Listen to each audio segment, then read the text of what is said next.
Hello learners, welcome to my channel enlighten knowledge. आज हम discuss करने जा रहे हैं production function with technological change कि कुछ टेक्निक्स ऑफ प्रोडक्शन को चेंज करने से आपका प्रोडक्शन फंक्शन में क्या असर देखने को मिलता है।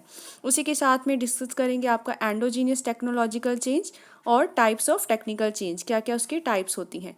वीडियो शुरू करने से पहले मैं आपको बता दूं कि आप मेरा टेलीग्राम चैनल भी ज्वाइन कर सकते हैं। वहां पर हर एक वीडियो की PDF फाइल आपको मिल जाएगी। साथ ही में फेसबुक पेज को भी लाइक कर दीजिएगा, लिंक आपको डिस्क्रिप्शन बॉक्स में मिल जाएगा। शुरू करते हैं आज की वीडियो को। प्रोडक्शन फंक्शन की अगर बात करें कि हम कुछ टेक्निक्स ऑफ प्रोडक्शन का इस्तेमाल करते हुए, कुछ टेक्नोलॉजिकल चेंज लाते हुए आपको कैसे प्रोडक्शन देखने को मिल सकती है।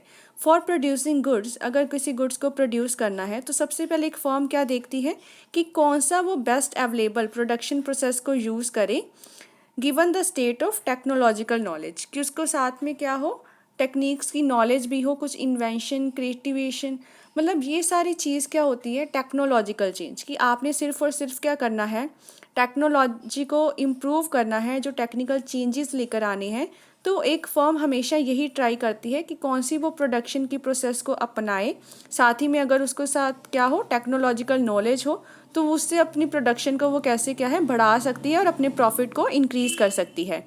एडवांस्ड इन टेक्नोलॉजिकल नॉलेज, कि अगर आप क्या करते हो, टेक्नोलॉजिकल नॉलेज को और भी एडवांस लेवल तक लेकर जाते हो, उसमें स्किल प्राप्त कर लेते हो, that enable the firm to produce more output, कि टेक्निक्स में कुछ चेंज लाने से क्या हुआ कि फर्म्स का आउटपुट बढ़ जाता है with the same quantities of inputs. Inputs का यहाँ के मतलब है लेबर या कैपिटल के सेम ही यूनिट्स को लगाते हुए, सिर्फ और सिर्फ टेक्निक्स ऑफ प्रोडक्शन में चेंज लाने से आपके जो आउटपुट है उसमें इंक्रीज हो जाना, that is called technical change या फिर technological innovations.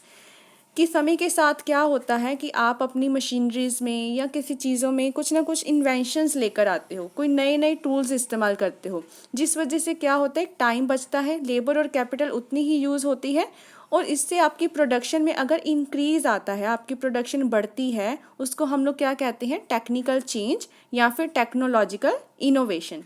It is important to note that technical progress changes और shifts the production function, कि यहाँ पर ये ज़रूरी बात क्या है कि टेक्निकल चेंज हमेशा क्या है, जो टेक्निकल प्रोग्रेस है वो हमेशा आपके प्रोडक्शन फंक्शन में कुछ ना कुछ चेंजेस ज़रूर लेकर ही आती है, या आपके प्रोडक्शन फंक्शन को क्या कर देती है, शिफ्ट कर देती है, जो आगे हम लोग कर्व्स में बनाकर देखेंगे कि टेक्नोलॉजी का आपके प्रोडक्शन फंक्शन पे क्या इम्पैक्ट देखने को मिलता है।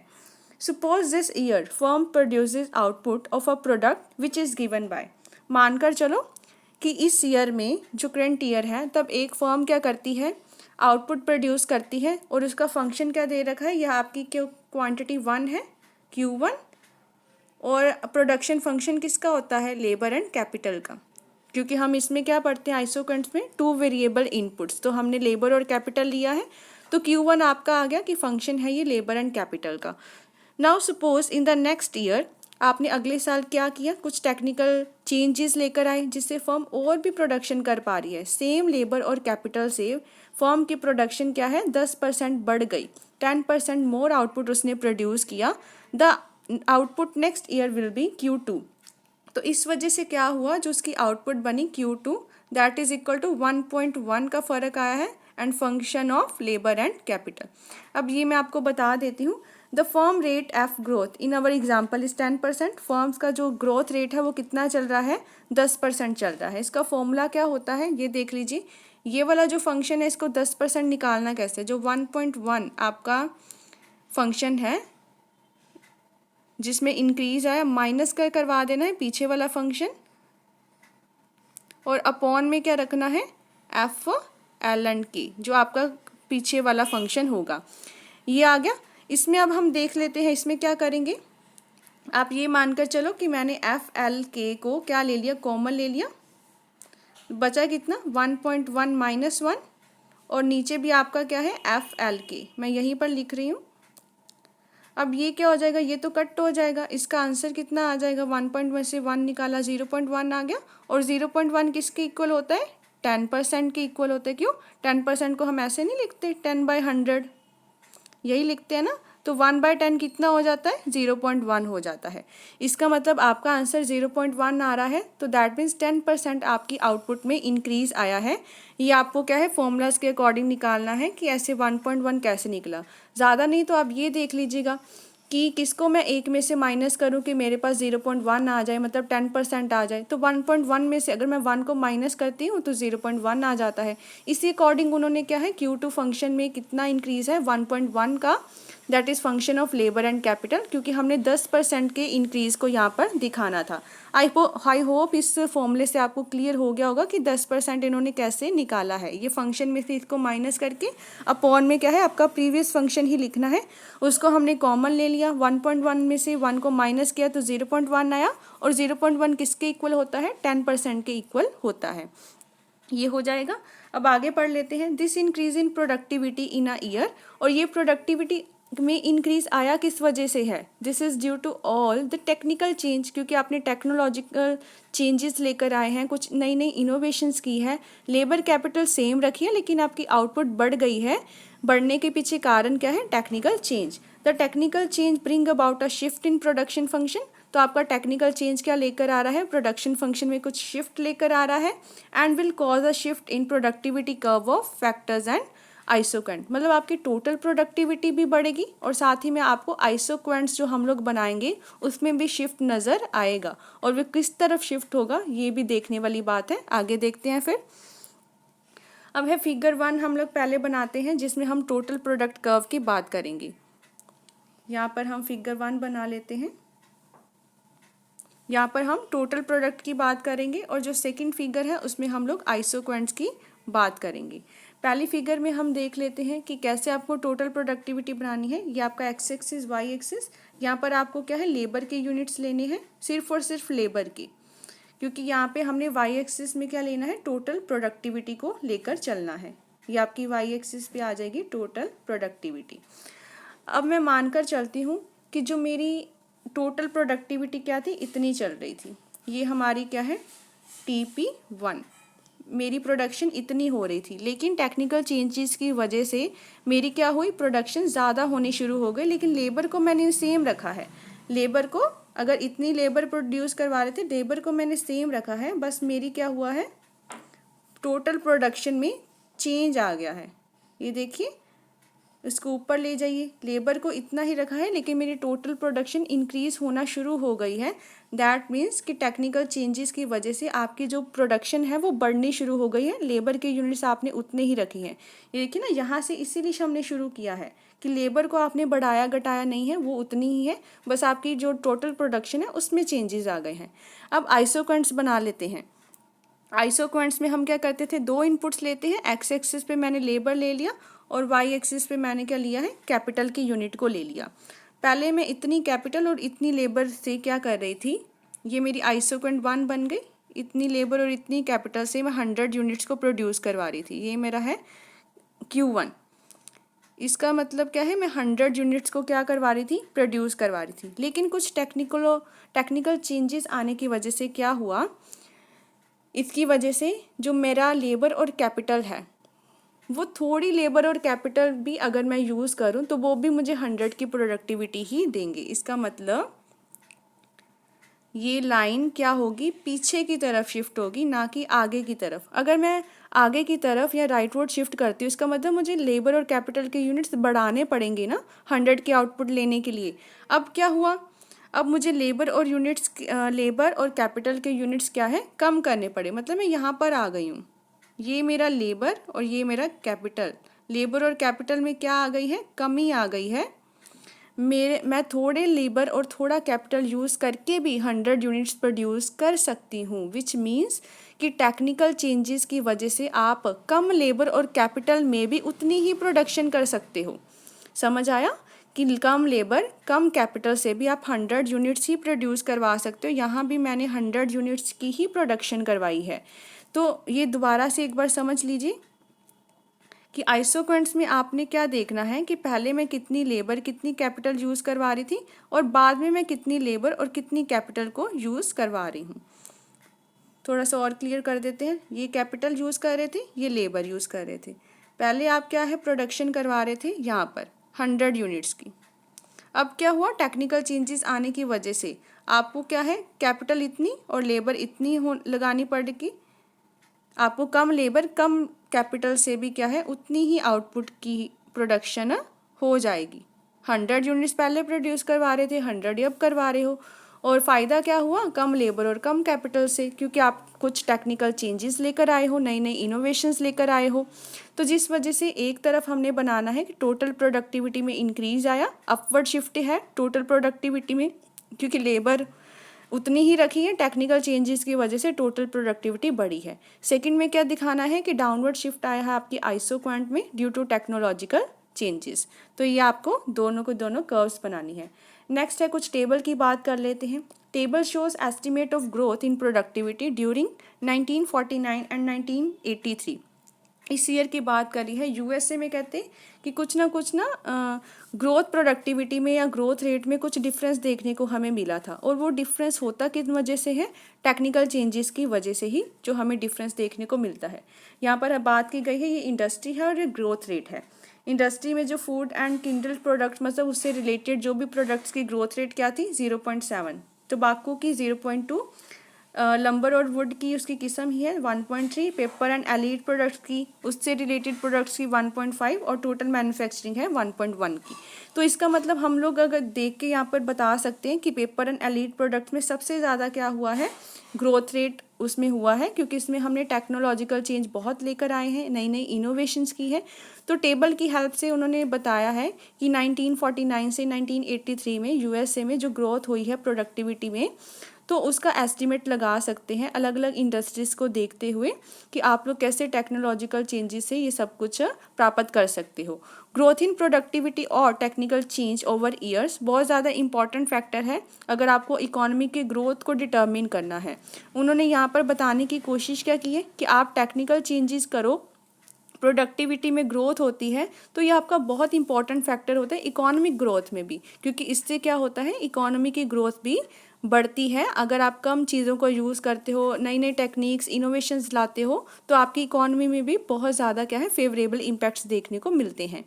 Empirical evidence show that possibility of reducing cost of production through choice among available technique of production are limited, while cost per unit can be reduced significantly through new inventions and innovation. यदि बहुत कम possibility होती है cost of production को reduce करवाना उतनी ही available labour और capital में, लेकिन इसको हम लोग रिड्यूस करवा कैसे सकते हैं या फिर अच्छी ग्रोथ कैसे कर सकते हैं, इसका एक ही रीज़न है, एक ही कारण है, दैट इज़ कि नई नई इन्वेंशंस नई नई इनोवेशंस लेकर आइए, जिससे आपकी प्रोडक्टिविटी क्या हो, ज़्यादा हो। कॉस्ट आपको भले कॉस्ट रिड्यूस नहीं हो रही हो, लेकिन उतने ही चीज़ों का यूज़ करते हुए आप लोग क्या कर सकते हो, प्रोडक्टिविटी को इंक्रीज़ कर सकते हो। दैट मीन्स कि हम लोग रिड्यूस भी कर सकते हैं कुछ ना कुछ कॉस्ट को थोड़ा अमाउंट तक, और नई नई इन्वेंशंस और इनोवेशंस को लेते हुए। It may be noted that technological change is of 2 kinds. अब टेक्नोलॉजिकल चेंज कितने काइंड्स की होती है, 2 काइंड्स की। First type of technological change कौन सी है, प्रोडक्ट इनोवेशन, कि प्रोडक्ट में कुछ ना कुछ इनोवेशंस लेकर आइए, नए नए सुपीरियर प्रोडक्ट्स बनाइए। और सेकंड क्या है, प्रोसेस इनोवेशन। प्रोसेस में क्या होता है कि which occurs when improved technique of production are develop. इसका मतलब क्या है, प्रोसेसिंग में, कि आप जो चीज़ों को जब प्रोसेस करते हो, मैन्युफैक्चरिंग करते हो, तो उसमें कुछ टेक्निक्स में इम्प्रूवमेंट लेके आइए। प्रोडक्ट में क्या है कि आपका प्रोडक्ट नया और सुपीरियर हो। प्रोसेस में क्या है, जिससे आपने प्रोडक्शन करवानी है उन चीज़ों की, उसको आप लोग ज़्यादा क्या करो, डेवलप कर दो। तो ये आपका यहाँ तक तो था production function with technological change, कि टेक्निक्स का चेंजेस में लाने से आपके प्रोडक्शन फंक्शन में क्या असर देखने को मिलता है। अब सेकंड हम लोग बात करते हैं नेक्स्ट टॉपिक की, that is endogenous technological change. अब ये क्या होता है, an important feature of technological change in the last 50 years is that, यदि 50 सालों के भीतर हमने देखने को मिला है कि जो चेंज ज़्यादातर आती है आपके टेक्नोलॉजिकल चेंज में, वो अक्कर होती है due to endogenous response of firms to change in market signals. इसका मतलब क्या होता है कि मार्केट सिग्नल्स का मतलब है जब हम इंफॉर्मेशन सेंड करते हैं कोई एक फर्म से दूसरी फर्म के बीच, कि फर्म्स में आपस का जो रिलेशनशिप है, या फिर हम लोग कह सकते हैं change in factor prices, factor के कुछ प्राइजेज में क्या होना शुरू हो गया है, चेंज आना शुरू हो गया है। तो ये होते हैं अंदरूनी मतलब एंडोजीनियस टेक्नोलॉजिकल चेंज, कुछ मार्केट्स के सिग्नल्स की वजह से जो आपके क्या है प्रोडक्शन फंक्शन में चेंजेस देखने को मिलते हैं। फैक्टर के प्राइजेस में कुछ चेंज आ गया, उससे कुछ चेंजेस देखने को मिलते हैं।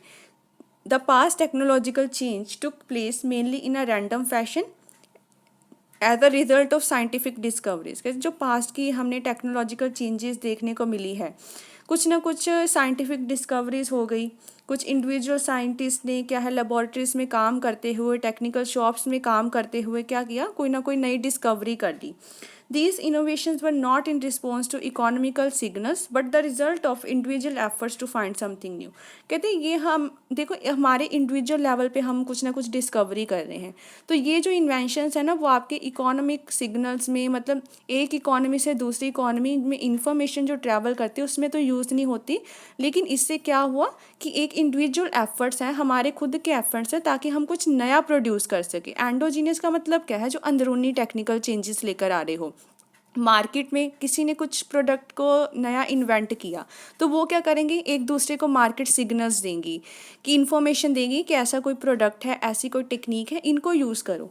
तो दैट मीन्स कि इकोनॉमिक सिग्नल्स तो नहीं है लेकिन इंडिविजुअल एफर्ट्स हैं ताकि वो कुछ नया प्रोड्यूस कर सके, कुछ नए अंदरूनी अपने तौर तरीक़ों से कुछ साइंटिफिक नॉलेज लेते हुए, लेबोरेटरीज में काम करते हुए कोई नई चीज़ को इन्वेंट करें।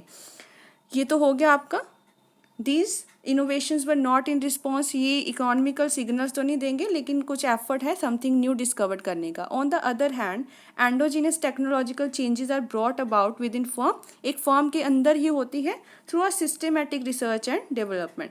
कि आप अगर सिस्टमेटिक रिसर्च एंड डेवलपमेंट करते हो उससे क्या है, कुछ ना कुछ आपने कुछ डिस्कवर्ड किया एंड उस एक्टिविटी को अंडरटेक किससे करना है, आपने मार्केट सिग्नल से एक दूसरे को इन्फॉर्मेशन देते हुए आपको उस चीज़ को आगे लेकर जाना है। Next is regarding endogenous technological change a significant example. अब यहाँ पर एग्जाम्पल देखो दी गई है जापानीज एक्सपीरियंस की। अब Japanese car manufacturing firms develop a new flexible manufacturing technology. कहते हैं जो जापानीज कार्स होती हैं उन्होंने बहुत अच्छी फ्लेक्सिबल मैन्युफैक्चरिंग टेक्नोलॉजी लेकर आए हैं in response to scale disadvantage. अब उनके पास इतना ना स्केल नहीं था प्रोडक्शन करने का, एज़ कम्पेरेटिव टू यूएस या यूरोप हो गया, स्केल इतना नहीं था, लेकिन उन्होंने क्या किया, अपने दिमाग से इतनी ज़्यादा इनोवेशंस की, इतनी ज़्यादा टेक्निक्स में इम्प्रूवमेंट लेकर आए ताकि वो और भी ज़्यादा बड़ी मार्केट बन गई यूएस और यूरोप से। This is only due to their efforts, ये उनकी वजह से हो पाया, उनकी इनोवेशंस की वजह से हो पाया। कहते हैं उनको स्केल डिसएडवांटेज थी as they suffered as compare to car producers of US and Europe. US and Europe में स्केल की एडवांटेज बहुत होती है लेकिन उनको स्केल डिसएडवांटेज थी। Japanese firm could not attain the minimum efficient scale because, कहते हैं जापानीज फर्म्स ने अटेन नहीं कर पाते मिनिमम एफिशिएंट स्केल, क्यों, because they were then producing for home market. उन्होंने एक छोटे स्केल से काम करना शुरू किया, सिर्फ और सिर्फ अपनी कंट्रीज़ में या कुछ एरिया में ही क्या है कार्स को बेच पा रहे थे।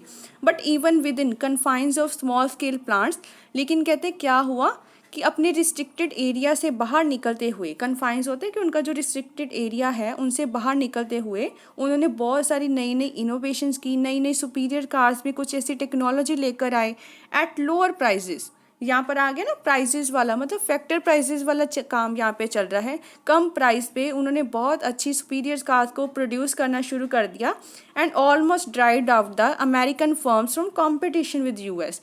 इससे क्या हुआ कि वो अपने एक तो कंपटीशन में आ गए। पहले यूएस और यूरोप की जो कार्स हैं उनकी बिक्री ज़्यादा थी, उनके पास स्केल ऑफ प्रोडक्शन में बढ़ोतरी थी, लेकिन जापानीज़ ने क्या किया, अपने टेक्निक्स को यूज़ करते हुए, भले उनके पास स्केल की डिसएडवांटेज थी तब भी उन्होंने पूरी की पूरी जो यूएस की इंडस्ट्री है उनको बाहर निकाल दिया, कॉम्पिटिशन से ड्राइव आउट कर दिया। तो इसका मतलब हम लोग कह सकते हैं कि आपकी जो टेक्नोलॉजी है बहुत ज़्यादा मेन रोल प्ले करती है कंपटीशन लेवल में, और क्या है प्राइजेस को डिटर्मिन करने में, या हम ये भी कह सकते हैं प्रोडक्शन को बढ़ाने में।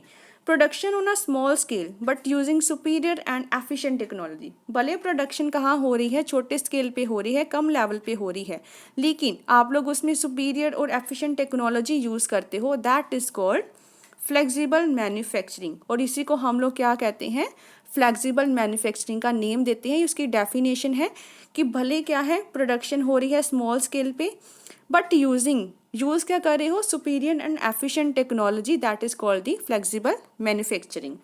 Response of firms to change in prices of products and inputs should be analyzed at 3 levels.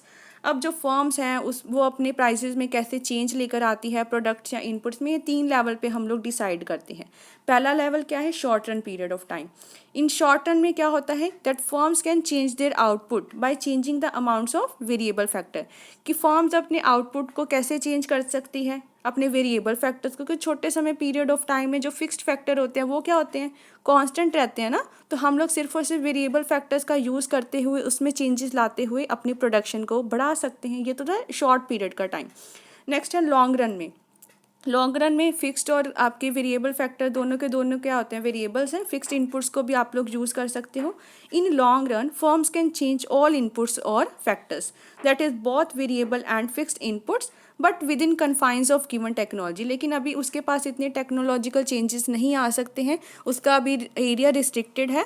तो long run period of time में भी अभी वो अच्छी टेक्नोलॉजी का या इनोवेशंस का इस्तेमाल नहीं कर पाता है. अब very long period of time में क्या होता है कि फर्म्स रिस्पॉन्ड करती है, एक दूसरी कंट्रीज़ को रिस्पॉन्ड करती है इकोनॉमिक सिग्नल्स के द्वारा to introduce new inventions and innovations. अब यहाँ पर बात होती है आपके long run period of very long run period of time में कि जो एक फर्म्स होती हैं या इकोनॉमिक सिग्नल्स देती हैं, नई नई इन्वेंशंस इनोवेशंस शुरू हो जाती हैं. न्यू टेक्नोलॉजी आप लोग यूज़ करते हो through their research and development activity. किसकी हेल्प से, रिसर्च एंड डेवलपमेंट एक्टिविटीज़ की हेल्प से आप लोग टेस्टिंग करना शुरू कर देते हो, नई नई इनोवेशंस करना शुरू कर देते हो. तो ये था कि फर्म्स कैसे अपने प्राइसेस ऑफ प्रोडक्ट्स को या इनपुट्स को एनालाइज करती है. तीनों कंडीशंस बता दी है, शॉर्ट रन, लॉन्ग रन और very long period of time. बहुत इंपॉर्टेंट है क्योंकि इसमें आप लोग क्या करोगे, इकोनॉमिक सिग्नल्स को रिस्पॉन्ड करना शुरू कर दोगे, इंट्रोड्यूस करवाओगे नई इन्वेंशंस और इनोवेशंस को. अब लास्ट टॉपिक की बात करते हैं, टाइप्स क्या होती हैं टेक्निकल चेंजेस की. Technical change has been classified into 3 categories. 3 categories में इनको बांटा गया है. पहली है neutral technical change, neutral technical change की बात करेंगे. सेकंड है आपकी लेबर सेविंग टेक्निकल चेंज और थर्ड है कैपिटल सेविंग टेक्निकल चेंज. तीनों की बात करते हैं. पहले बात करते हैं न्यूट्रल की. The technical change is neutral if more output can be produced by using same ratio of input suppose labour and capital. क्या कर सकते हो आप लोग, ज़्यादा आउटपुट को यूज़ कर सकते हो, ज़्यादा आउटपुट को प्रोड्यूस कर सकते हो. कैसे कि उतनी ही रेशियो में लेबर और कैपिटल के लेते हुए. सपोज मैं यहाँ पर आपको बात करती हूँ, जैसे 2/4 है रेशियो, ये कैपिटल की है, ये लेबर की है. कि कैपिटल आप 2 यूनिट्स प्रोड्यूस करवा रहे हो, लेबर आप क्या करवा रहे हो, 4 यूनिट्स प्रोड्यूस करवा रहे हो. ठीक है, इतना क्लियर है. अब ये इक्वल अगर मैं लिख दूँ 1/2 के, है तो रेशियो सेम ना, 2 1s are 2 and 2 2s are 4. 1/2 में मतलब अब कैपिटल का 1 यूनिट और लेबर के 2 यूनिट्स, वो भी उतनी ही प्रोडक्शन दे रहे हैं. मान के चलो ये भी 20 यूनिट्स प्रोड्यूस करवा रहे हैं और ये भी 20 यूनिट्स प्रोड्यूस करवा रहे हैं. That is called neutral. Neutral technical change आया है. आप लोग सेम रेशियो में ही लेबर और कैपिटल को इस्तेमाल कर रहे हो, लेकिन यहाँ पे फ़र्क क्या देखने को मिला, कैपिटल के और लेबर के यूनिट्स हमने घटा दिए, लेकिन रेशियो तो सेम ही रही ना.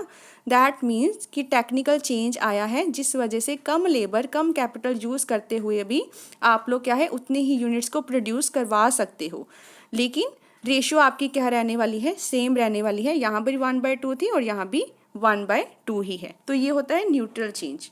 Figure shows neutral technological change. अब हम फिगर बना लेते हैं कि कैसे आपने शो करना है इसमें न्यूट्रल टेक्नोलॉजिकल चेंज को. अब बात करते हैं, इसमें हम लोग आइसोकर्न्स बनाएंगे.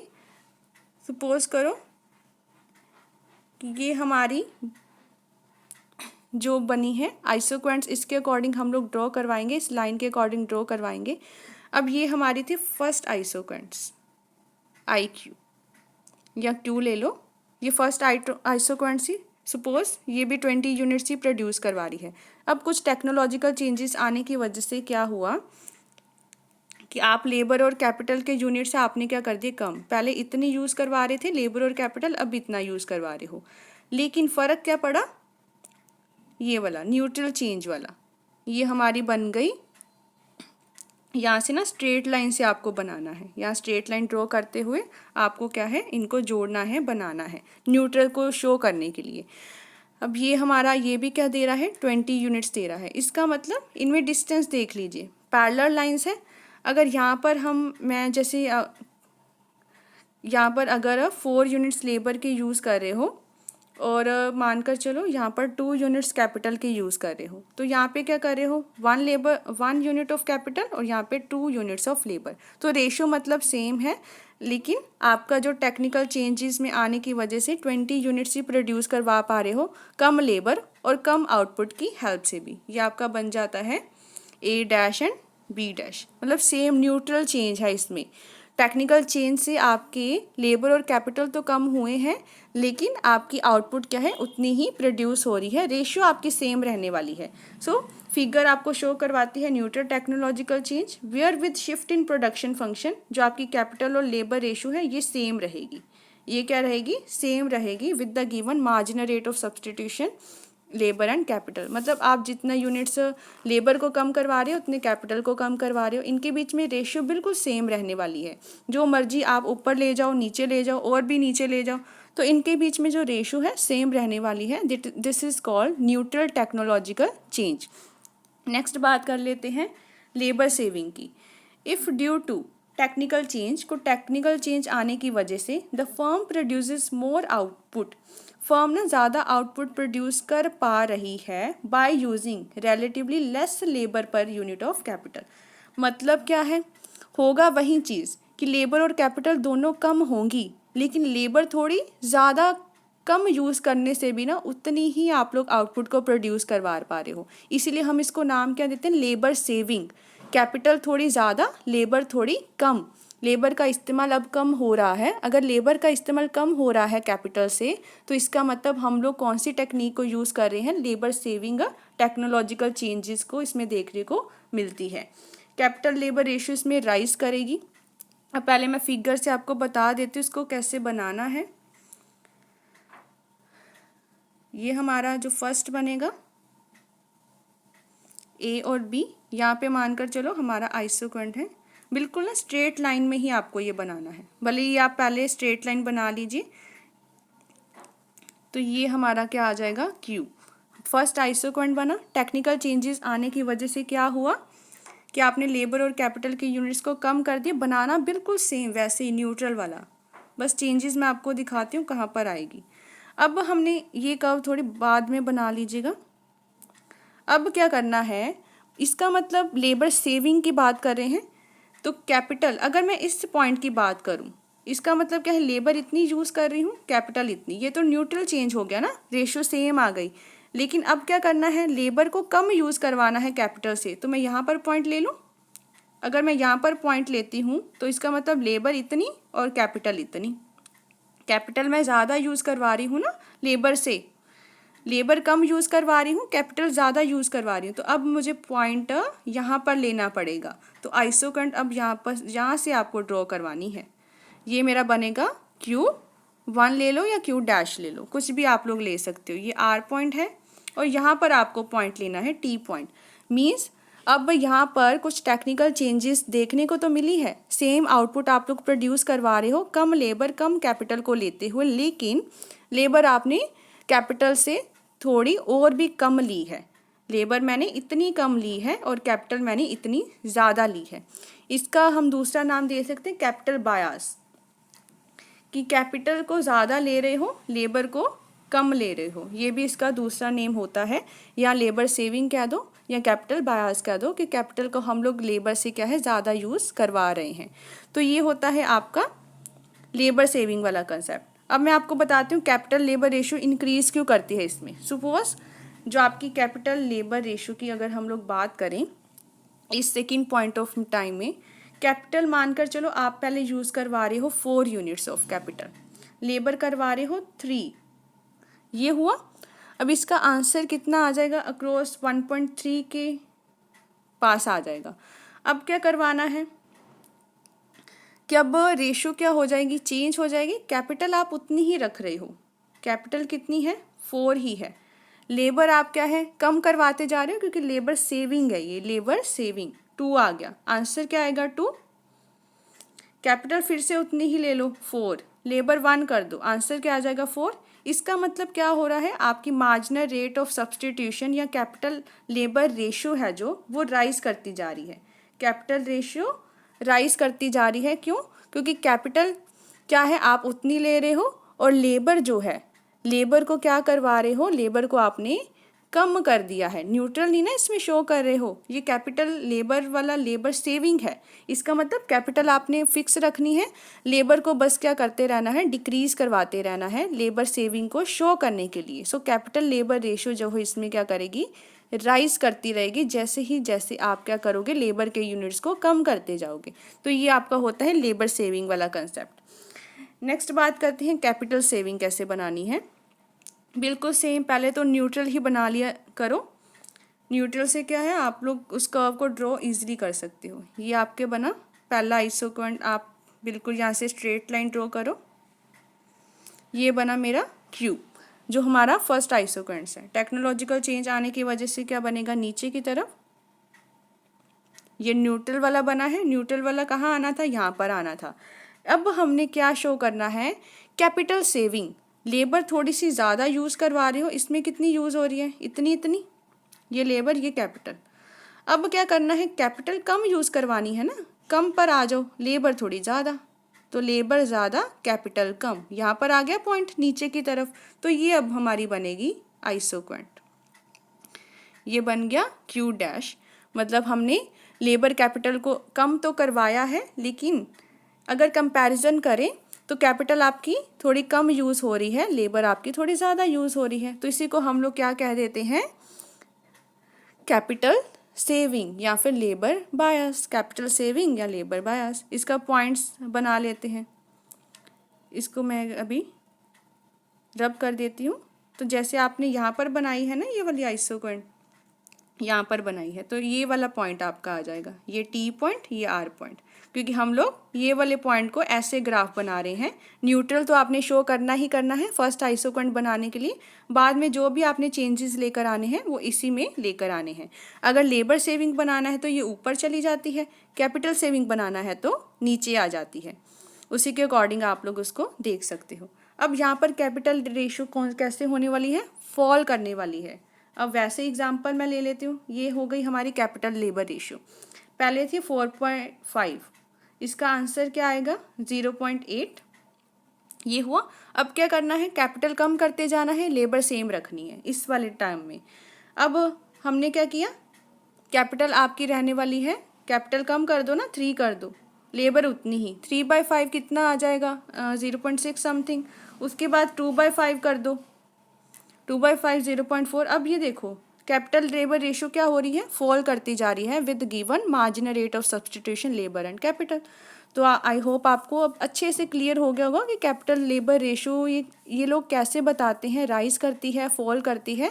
अगर हम लोग क्या करते हैं, कैपिटल सेविंग की बात करते हैं तो कैपिटल लेबर रेशियो क्या करेगी, फॉल करेगी। अगर लेबर सेविंग की बात करोगे तो कैपिटल लेबर रेशियो क्या करेगी, राइज करेगी। तो इस अकॉर्डिंग आपने क्या है, कर्व्स को बनाना है। अगर कोई भी डाउट हो तो आप मुझे कमेंट सेक्शन में पूछ सकते हैं। वीडियो हेल्पफुल लगी हो तो इस चैनल को ज़रूर सब्सक्राइब कीजिए, like share and comment and press the bell icon, ताकि हर वीडियो की नोटिफिकेशन आपको टाइम टू टाइम मिलती रहे। Thank you.